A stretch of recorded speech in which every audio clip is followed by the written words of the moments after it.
လိုမျိုး brand သက်တွေကိုဈေးသက်သက်သာနဲ့ရမယ်ဆိုရင်စိတ်ဝင်စားလားအားလုံးပဲမင်္ဂလာပါခင်ဗျာဒီနေ့ကတော့မီနာဆန်တို့ကို brand သက်တွေကိုဈေးသက်သက်သာနဲ့ရနိုင်မယ့်နေရာကိုလမ်းညွှန်ပေးမှာပဲဖြစ်ပါတယ်ခင်ဗျာစိုင်းတမကန်ခိုရှိကာဝါလိတ်တောင်ဘူတာကနေပြီးတော့ထွက်ထွက်ချင်းပါပဲအီယွန်လိတ်တောင်ဆိုတာရှိပါတယ်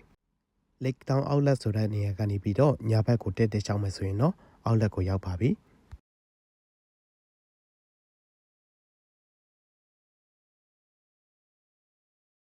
လက်ကင်အိတ်အဝယ်အစားဖက်နက်နဲ့လူသုံးကုန်ပစ္စည်းအမျိုးမျိုးနာမည်ကြီး brand တော်တော်များများကိုတနေရာထဲမှာပဲစုံလင်စွာနဲ့ဈေးသက်သက်သာဝယ်ယူနိုင်တဲ့အတွက်အရန်အဆင်ပြေပါတယ်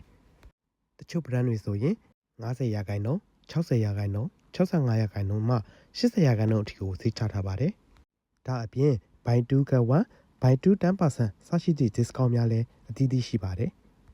လိုင်းမော်ကနေဝယ်တာထက်ဒီလိုမျိုးဈေးသက်သာပြီးတော့ branded လည်းဖြစ်မယ်ဆိုရင်မီနာဆန်တို့သုံးရတာသုံးပြုံမယ်လို့ထင်ပါတယ်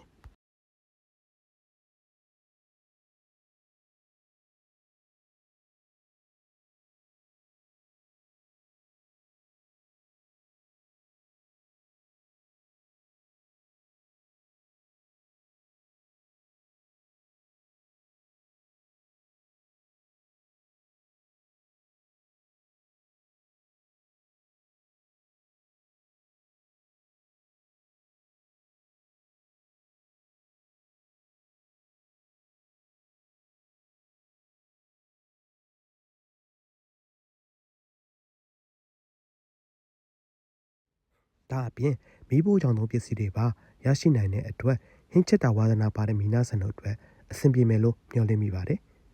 အဆုံးထိကြည့်ရှုပေးတဲ့အတွက်အားလုံးကိုကျေးဇူးတင်ပါတယ်ခင်ဗျာကြမီနာဆန် bye bye see you the next video